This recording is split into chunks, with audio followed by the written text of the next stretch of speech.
Chapter 1. The Legend Begins.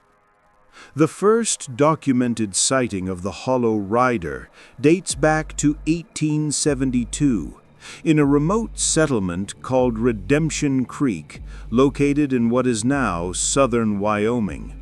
But the legend itself may be far older than that.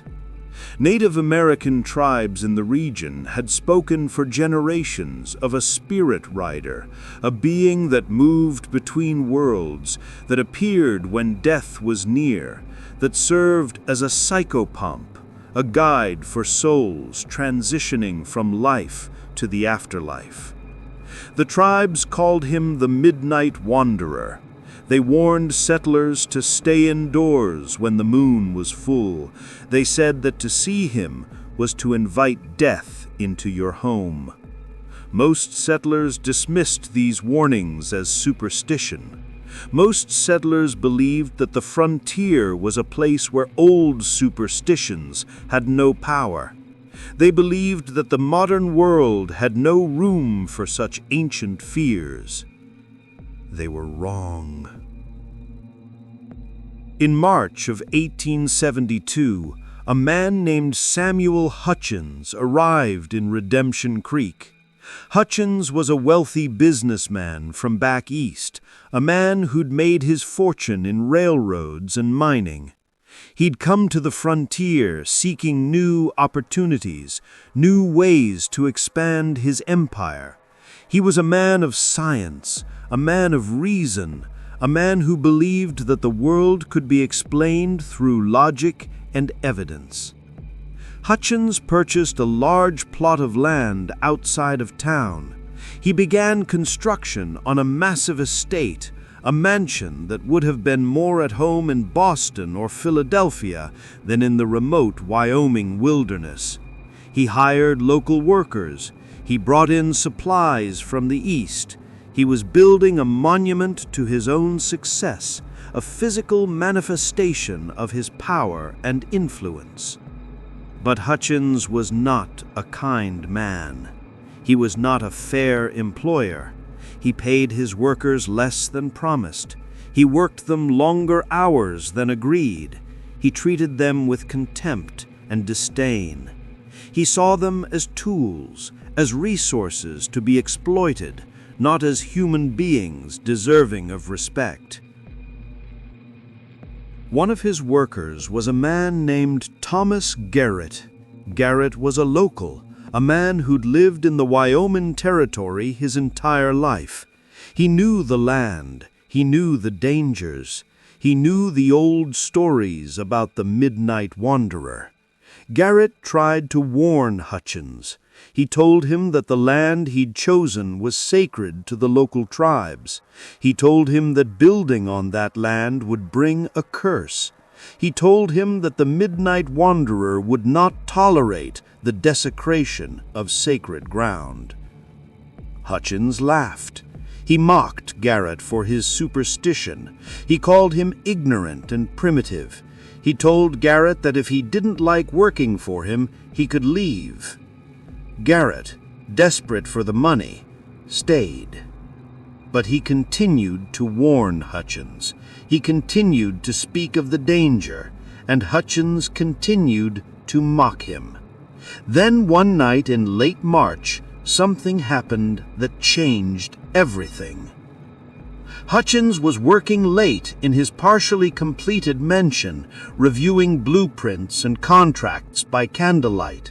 It was a clear night. The moon was full. The sky was filled with stars. According to the account given by one of Hutchins's servants, who was staying in the servants' quarters nearby, Hutchins suddenly let out a scream so terrible, so filled with primal fear, that it woke everyone in the building. The servants rushed to Hutchins's study. They found him standing at the window, his face pale, his eyes wide with terror. He was pointing out into the darkness, toward the prairie beyond the mansion. "Do you see him?" Hutchins was shouting. "Do you see the rider? He's out there. He's watching. He's waiting." The servants looked out the window. They saw nothing but darkness and moonlight. They saw nothing but the empty prairie. But Hutchins could see something, something that the others could not, something that was visible only to him. "His face," Hutchins whispered, his voice trembling. "There's no face. Where his face should be, there's only nothing. Emptiness. Void." Hutchins was taken to his bed. The doctor was summoned from town. The doctor examined him and found nothing physically wrong. Hutchins was suffering from what the doctor called frontier hysteria, a condition brought on by isolation, stress, and the harsh conditions of frontier life. But Hutchins knew better. Hutchins had seen something that night, something that had terrified him to his very core. For the next 3 days, Hutchins refused to leave his bed. He refused to eat.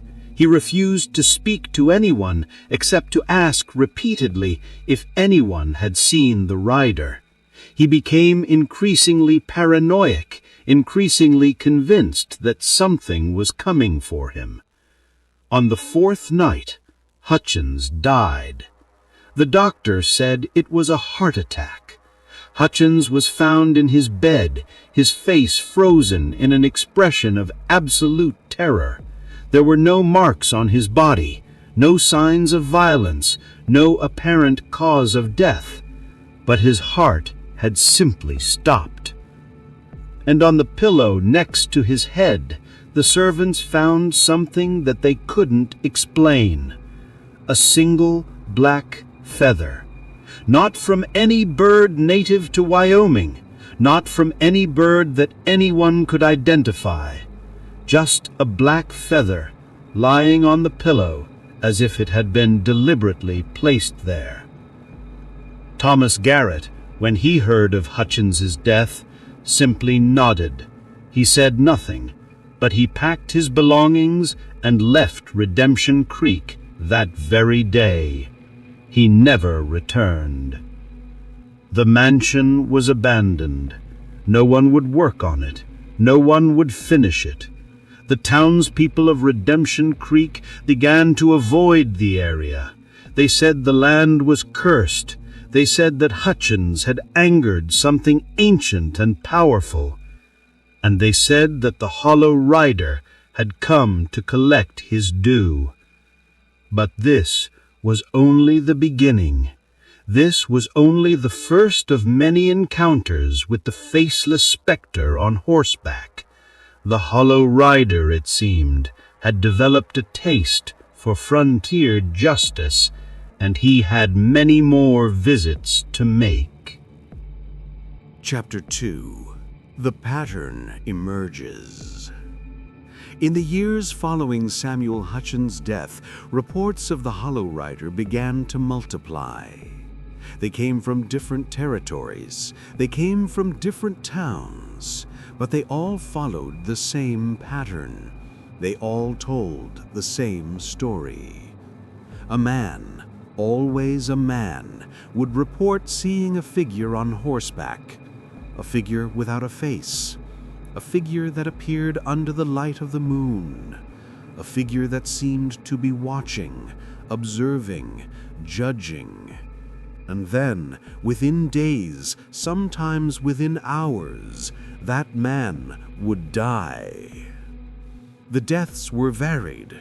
Some died of apparent heart attacks, like Hutchins. Some died in accidents that seemed almost deliberately orchestrated. Some simply disappeared, their bodies never found, leaving behind only mystery and speculation. But there was always a pattern. There was always a connection. The men who saw the Hollow Rider were always men who had committed crimes, men who had escaped justice, men who had wronged others and faced no consequences for their actions. In 1874, A man named Jacob Morrow was reported to have seen the Hollow Rider near the town of Silver Peak, Nevada. Morrow was a claim jumper, a man who'd stolen mining claims from other prospectors through violence and intimidation. He'd killed at least 2 men in disputes over mining territory, but he'd never been prosecuted. He'd never faced justice. Morrow reported seeing the Hollow Rider on a Tuesday night.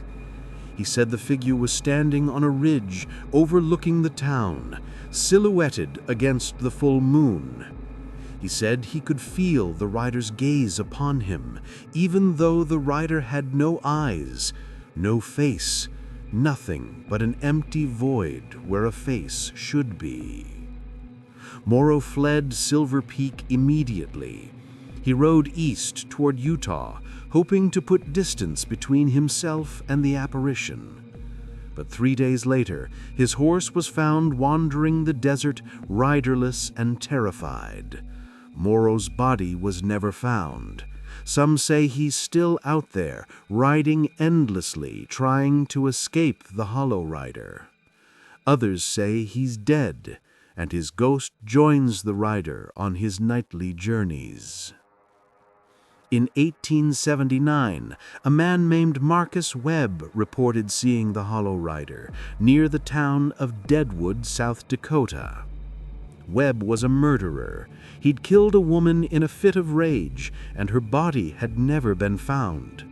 He'd gotten away with the crime. He'd lived freely in Deadwood, never facing consequences for what he'd done. But the Hollow Rider knew. The Hollow Rider always knows. Webb saw the rider on a night when the moon was so bright it cast shadows as sharp as knife blades. He saw the faceless figure, the void, the emptiness. He saw the horse, black as midnight, with a mane that seemed to move like smoke. Webb tried to hide. He went to the church. He prayed. He begged God for forgiveness, for protection, for mercy. But God, it seemed, had already sent His judgment. God had already sent the Hollow Rider. Webb was found dead in the church the next morning, on his knees before the altar. His heart had stopped. There were no marks on his body, no signs of violence, but his face was twisted in absolute terror, and in his hand was a single black feather. The pattern was becoming clear. The Hollow Rider was not random. The Hollow Rider was not mindless.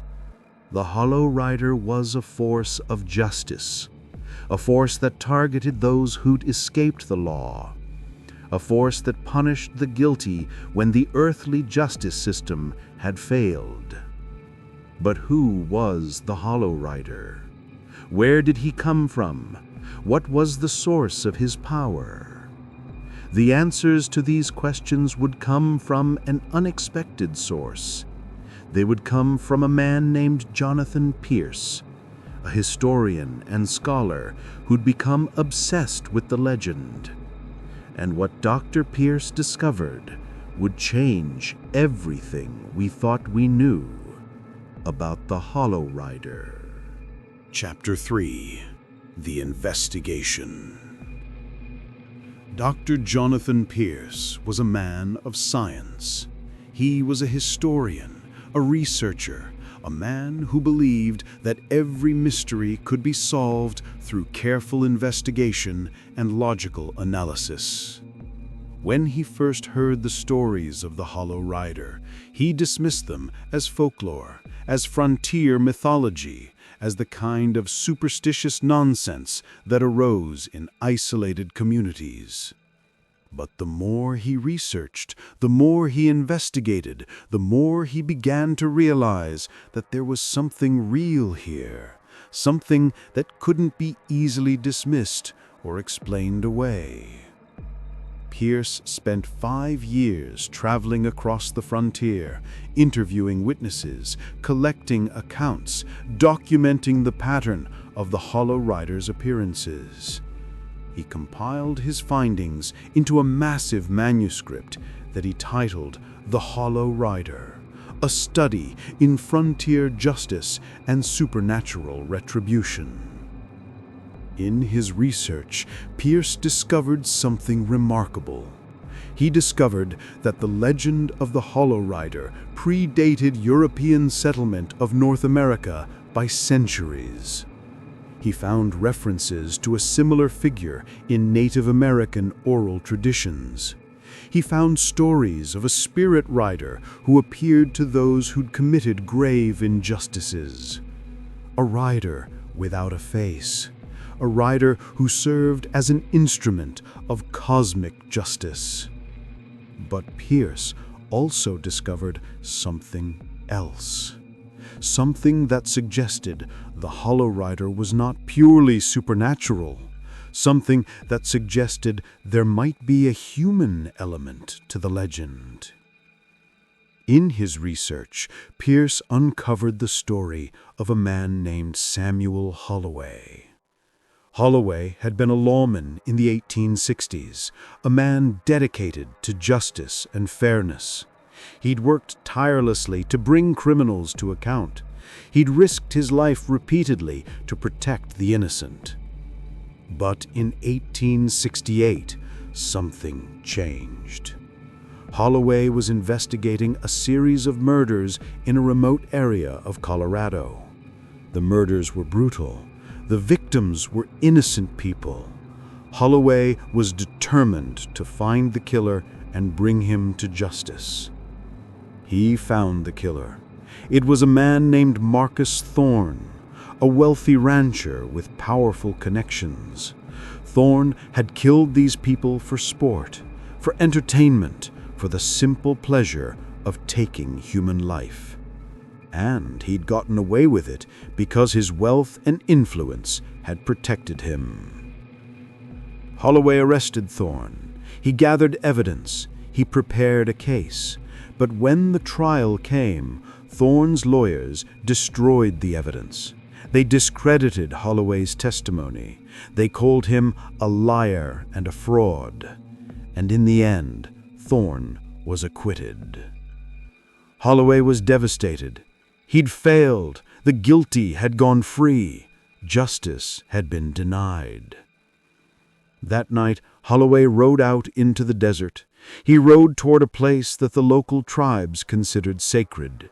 He rode toward a place where, according to legend, the boundary between the living world and the spirit world grew thin. Holloway never returned from that ride. His horse was found the next morning wandering riderless through the desert. Holloway's body was never found. The official report said he'd gotten lost in the desert and died of exposure. But the local tribes said something different. They said that Holloway had made a bargain. They said that he'd given his life, his soul, his very existence to become an instrument of justice. They said that he had become the Hollow Rider. Dr. Pierce was fascinated by this connection. He theorized that Samuel Holloway, driven to desperation by the failure of the justice system, had somehow transcended death and become a supernatural force dedicated to punishing the guilty. But Pierce wanted proof. Pierce wanted evidence. Pierce wanted to understand the mechanism by which this transformation had occurred. So, Pierce did something incredibly dangerous. He decided to try to summon the Hollow Rider himself. Pierce traveled to the sacred site where Holloway had disappeared. He arrived on a night when the moon was full. He brought with him a journal, Holloway's personal journal, which he had discovered in an archive. He brought with him evidence of crimes that had gone unpunished. He brought with him a plea for justice. And he waited. According to Pierce's own account, written in his journal and discovered after his death, the Hollow Rider came. Pierce saw the figure on horseback, silhouetted against the moon. He saw the faceless void where a face should be. He saw the black stallion with eyes that glowed like embers. And Pierce heard the Hollow Rider speak. The voice, according to Pierce's account, was not a voice in the conventional sense. It was more like a presence, a weight, a force that communicated directly to his mind. The Hollow Rider told Pierce that he was indeed Samuel Holloway, that he had made a bargain with forces beyond human understanding, that he had become an instrument of justice, dedicated to punishing those who'd escaped earthly consequences for their crimes. The Hollow Rider told Pierce that he would continue his work, that he would ride the frontier for as long as there were guilty men who'd escaped justice, that he would be a force of reckoning, a harbinger of death for those who'd wronged others. And the Hollow Rider asked Pierce a question. He asked Pierce, "Do you seek justice, Dr. Pierce, or do you seek knowledge?" Pierce, according to his journal, answered, "I seek truth." The Hollow Rider was silent for a long moment, and then he said, "Then you will have it. But truth comes at a price." The next morning, Pierce was found unconscious at the sacred site. He was taken to the nearest town and treated by a doctor. Physically, he was unharmed, but mentally, something had changed. Pierce had become obsessed with the Hollow Rider. He spent the rest of his life documenting the legend, collecting accounts, trying to understand the nature of the entity. And then, in 1891, Pierce died. He was found in his study, dead at his desk. His heart had stopped. There were no marks on his body, no signs of violence, but his face was twisted in an expression of absolute terror. And in his hand was a single black feather. It seemed that even seeking to understand the Hollow Rider came at a price. It seemed that the faceless rider did not tolerate those who got too close to his secrets. It seemed that the Hollow Rider's justice extended even to those who merely tried to document his existence. Chapter 4. The Last Sighting. The last documented sighting of the Hollow Rider occurred in 1903 in a town called Redemption Flats, located in what is now New Mexico. And this sighting was different from all the others. This sighting was witnessed by multiple people. This sighting was documented by the local newspaper. This sighting was, in many ways, the most terrifying encounter with the Hollow Rider ever recorded. The man at the center of this sighting was a politician named Senator Edward Blackwell. Blackwell was a powerful man, a man with connections that extended all the way to Washington, D.C. He was a man who'd built his fortune on the backs of others. He'd stolen land from Native Americans. He'd exploited workers in his mines and factories.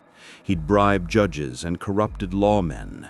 He'd done all of this with impunity, protected by his wealth and his political power.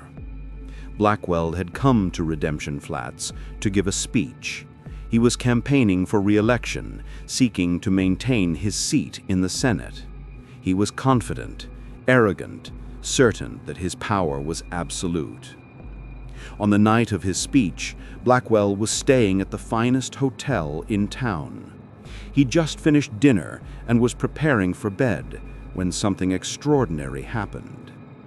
According to the accounts of multiple witnesses, hotel staff, other guests, townspeople in the street, the sky above Redemption Flats went dark. Not gradually, as if a storm was approaching, but suddenly, completely, as if someone had thrown a switch and extinguished the stars. And then the Hollow Rider appeared. He rode down the main street of Redemption Flats, his black stallion moving with an otherworldly grace. The horse's hooves didn't seem to touch the ground. The rider's form seemed to flicker and shift, as if he wasn't entirely present in the physical world. The townspeople watched in horror as the Hollow Rider rode directly toward the hotel where Senator Blackwell was staying. The rider dismounted. He walked into the hotel, and he climbed the stairs to Blackwell's room. What happened next was documented by a journalist named Margaret Ashford, who was staying at the hotel and witnessed the events firsthand. According to Ashford's account, she heard a scream from Blackwell's room, a scream so terrible, so filled with primal terror that it seemed to shake the very foundations of the hotel. She rushed into the hallway and saw Blackwell's door standing open. Inside the room, Blackwell was standing at the window, his face pale, his eyes wide with terror. He was pointing out into the darkness toward the street below. "He's here," he was shouting. "He's come for me. He's come to collect his due." Ashford looked out the window and saw the Hollow Rider standing in the street below, looking up at the hotel. She saw the faceless void where a face should be. She saw the empty space that seemed to absorb light rather than reflect it. She saw the black stallion standing perfectly still, its eyes glowing like embers in the darkness. And then the Hollow Rider raised his arm and pointed directly at Senator Blackwell. Blackwell let out another scream. He turned and ran from the room. He ran down the hallway. He ran down the stairs. He ran out of the hotel and into the street. The townspeople watched as Blackwell ran directly toward the Hollow Rider. They watched as he seemed to be drawn toward the faceless figure, as if pulled by an invisible force. They watched as he reached the Hollow Rider and stopped. For a moment, nothing happened. Blackwell and the Hollow Rider stood facing each other in the middle of the street. The townspeople held their breath, and then Blackwell began to scream. Not in terror this time, but in agony. He screamed as if he was being torn apart from the inside. He screamed as if his very soul was being ripped from his body. And then he fell. He collapsed to the ground, his body convulsing. The townspeople rushed toward him, but they found that they couldn't move. It was as if an invisible barrier surrounded the Hollow Rider and his victim, preventing anyone from interfering. They watched helplessly as Blackwell's body went still. They watched as the light left his eyes. They watched as the life drained out of him. And then the Hollow Rider turned and walked back to his horse. He mounted the black stallion, and he rode away, disappearing into the darkness. When the barrier seemed to lift, the townspeople rushed to Blackwell's body, but there was nothing they could do. Senator Edward Blackwell was dead. His heart had stopped. There were no marks on his body, no signs of violence, but his face was twisted in absolute terror, and in his hand was a single black feather. The local newspaper, the Redemption Flats Gazette, ran a story about the incident. The headline read, "Senator Blackwell dies of heart attack during a mysterious incident." The article downplayed the supernatural elements, attributing Blackwell's death to natural causes brought on by stress and excitement. But the townspeople knew the truth. The townspeople had seen the Hollow Rider. The townspeople understood that Senator Blackwell had been judged and found guilty. The townspeople understood that justice, true justice, had been served. After that night, the sightings of the Hollow Rider began to decrease. There were occasional reports, scattered accounts from remote areas, but nothing like the frequency of sightings that had occurred in previous decades. Some say that the Hollow Rider had completed his work, that he'd punished enough of the guilty to satisfy his need for justice, that he'd finally found peace. Others say that the Hollow Rider simply became more selective, that he continued to ride the frontier, but only appeared to those whose crimes were particularly egregious, whose guilt was particularly profound, whose escape from justice was particularly unjust. And still others say that the Hollow Rider never stopped riding, that he's still out there, still watching, still waiting for the next guilty man who needs to be brought to account, that he's waiting for the next criminal who's escaped earthly justice, that he's waiting for the next opportunity to deliver his own brand of frontier justice. Chapter 5. The mystery deepens. So what is the Hollow Rider? Is he a ghost? Is he a demon? Is he a supernatural force that exists to punish the guilty? Or is he something else entirely? The scientific explanation would suggest mass hysteria, psychological phenomena amplified by isolation, stress, and the harsh conditions of frontier life. The deaths could be attributed to natural causes, heart attacks brought on by extreme fear, accidents that seemed orchestrated but were simply coincidences, disappearances that had logical explanations. But the evidence suggests something more. The accounts are too consistent, the details are too specific, the pattern is too clear. What we do know is that the Hollow Rider appears to those who've committed crimes that have gone unpunished. What we do know is that death always follows his appearance.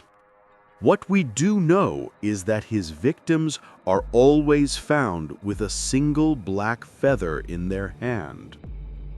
There are theories about the Hollow Rider's origin. Some believe that he's the ghost of Samuel Holloway, a lawman who became so frustrated with the failure of the justice system that he transcended death itself to become an instrument of cosmic justice. Others believe that the Hollow Rider is something far older and far more powerful. They believe that he's a force of nature, a manifestation of universal justice itself. They believe that he's been riding the frontier since long before European settlement, appearing whenever the balance of justice has been too severely disrupted. Still others believe that the Hollow Rider is not a single entity at all.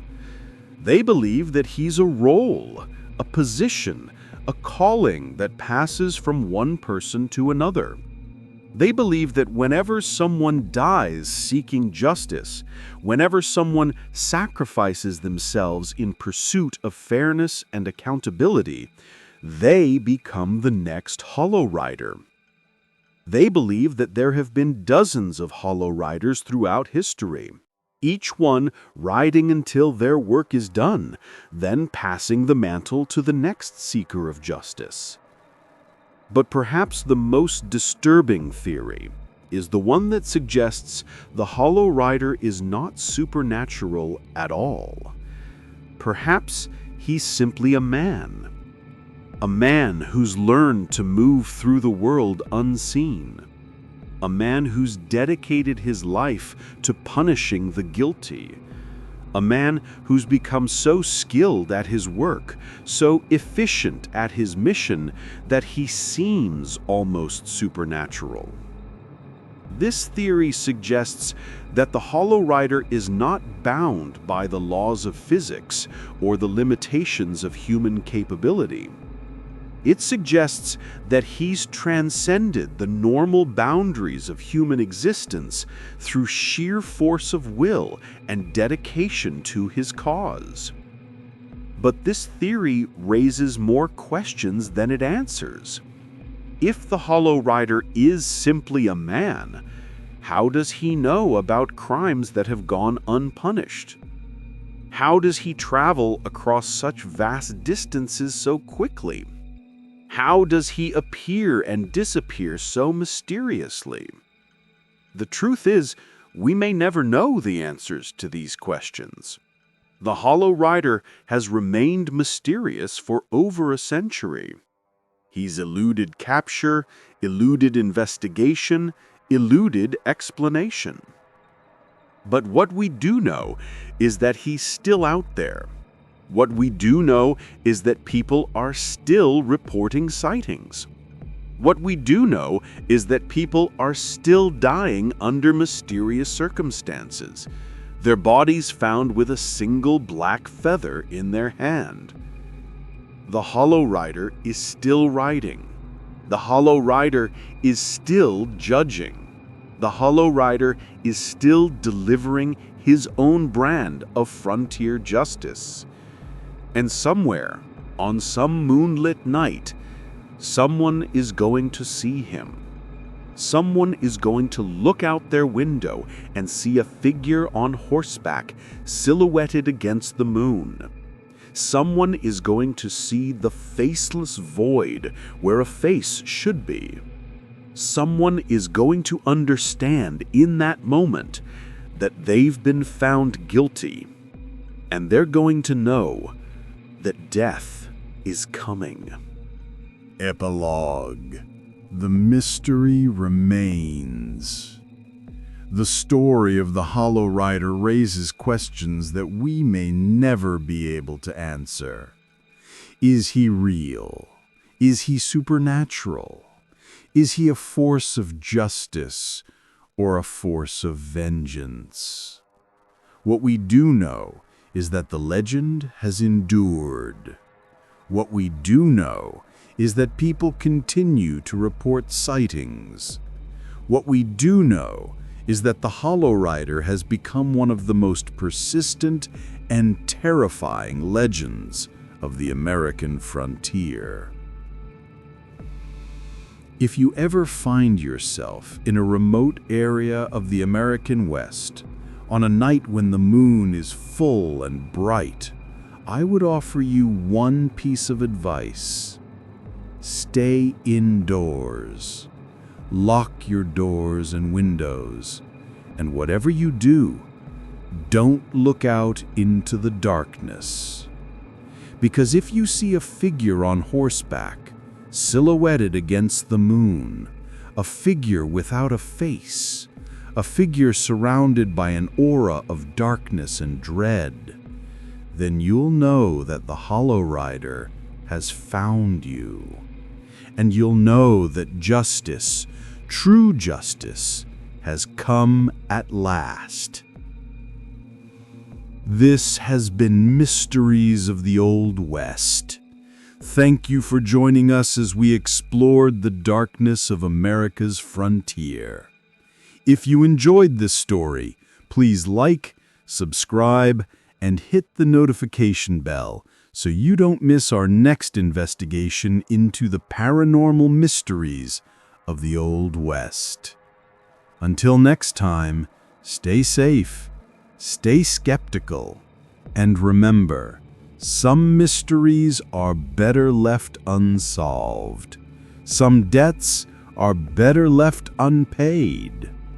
But on the frontier, justice always comes due. The Hollow Rider is still riding.